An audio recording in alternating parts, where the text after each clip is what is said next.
Dewayne Noel, and I was born and grew up mostly in Kentucky, between Kentucky and Tennessee and Texas. And then I left Tennessee when I graduated high school and headed to the Northwest and went to Alaska from there. Started actually working with horses a little over 30 years.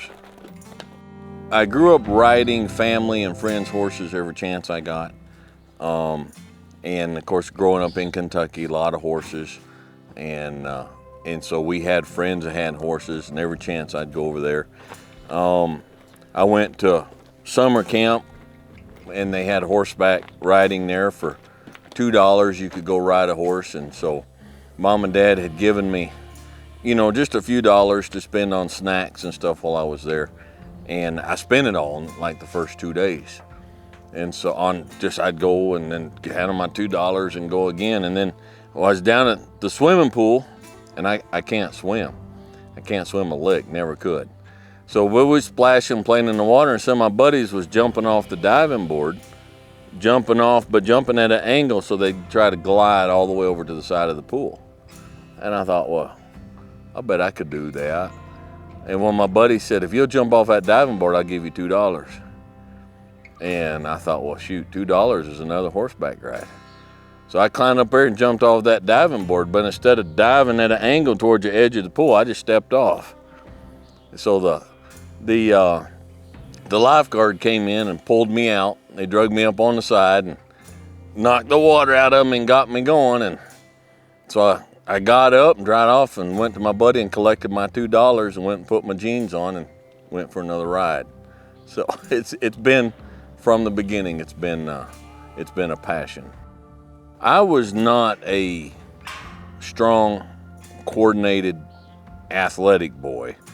And when I was on a horse, I felt like I was on something that was strong and athletic and graceful and coordinated, all the stuff that I wasn't. Those instances where I was connected with the horse, I got the athleticism and the power, the strength, and the grace from them that I didn't have by myself. With the horse, I became something more than I was without the horse.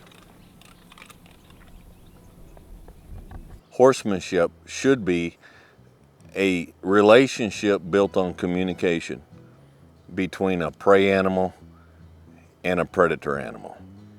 And that's what it should be. That's the understanding with which it should be approached. And all too often, that's not how it's perceived. Successful horsemanship will teach you the importance of humility in communication. It will teach you to communicate with another living being where communication is not easy. In the old days, everybody had animals. And so children grew up having to take care of something whose food and shelter and livelihood depended on them. It wasn't about them. It was, I have to go take care of something outside of myself. And then as we grow up, it's the same thing. But in today's society, everybody is so self-centered and so inside of themselves that they can't step out of themselves to figure out, what do I need to change? What do I need to do to take care of something else that is depending on me? I wanted to help young people get into this, but get into it with a leg up, get into it with a head start. And so I wanted to start a school to help young people get into this lifestyle, but get into it right. My wife and I had tried to start this school several years ago, but it never did come together. And then we started this YouTube channel, just kind of on a whim. We didn't have any goal. But after a while, it grew so quickly and so unintentionally. We started getting a lot of feedback on there. Hey, if you'll start an actual school where you teach this stuff, I'll sign up and come. And after a while, we got so many of those, we're like, you know what? We'll start a school. So the school literally grew out of the YouTube channel. So my granddad in Kentucky owned a farm on Dry Creek, and I spent a lot of time there as my youth. It was really formulative for me in developing my love for horses and for the life. Dry Creek comes from the farm, my granddad's, that I partially grew up on.